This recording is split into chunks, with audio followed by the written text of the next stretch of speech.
All right, let's now shift our attention to the other big story that we are tracking on WION at this hour, where the initial damage assessment is now underway in Tonga following a violent volcanic eruption. The eruption also triggered a tsunami which crashed ashore on Tonga. Now, according to authorities, at least a 15-meter tall tsunami waves crashed ashore on Tonga, resulting in deaths of at least about 3 people and demolishing several homes. The government has also issued its very first public statement on Saturday's disaster. At this point of time, according to information that has come in, there are at least 3 confirmed fatalities, including that of a British national, a 65-year-old woman from Mango Island, and a 49-year-old man from Namuka Island. There are also a number of injuries that have been reported. In an unprecedented disaster, one village was completely wiped out or washed over by the tsunami waves, while only a few houses remained standing. In several other settlements scattered across the archipelago, all the houses have been virtually flattened on the Mango Island, and only 2 homes remain in Fonofua and Namuka. Now, rescue teams have been sent to the worst affected areas to evacuate the residents. Concerns have ever remained over the fate of people on some of the hard-hit smaller islands. The satellite imagery captured the spectacular eruption as it happened.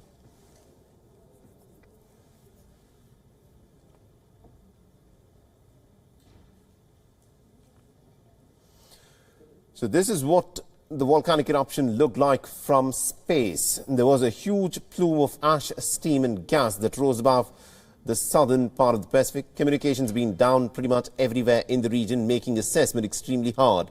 An undersea cable that connected volcano and the tsunami hit Tonga with the rest of the world will take at least a month to repair. Water supplies have also been seriously affected by the volcanic ash, and efforts are being made to try and ensure the continuity of the supply of safe drinking water to the people who are still stuck on the island. Now, Tonga is said to be one of the few COVID-19 free nations in the world. The United Nations is, of course, preparing to carry out relief operations at a distance to avoid a COVID-19 outbreak on the island nation. International communities are forced to consider remote aid operations as well. Moving to Tonga, our humanitarian colleagues report that according to the government, 3 fatalities have been confirmed with several people injured. Needs assessments by the Tongan authorities are ongoing and should provide a better estimate of what is required of the international community. We are on standby with teams, and emergency supplies and stocks in Tonga are being readied for distribution once humanitarian needs are identified. Our staff there are working to assist coordination response efforts in country. Now, the efforts to send aid to the Pacific Island nation have been hampered due to the continued ash falling on Tonga's main airport.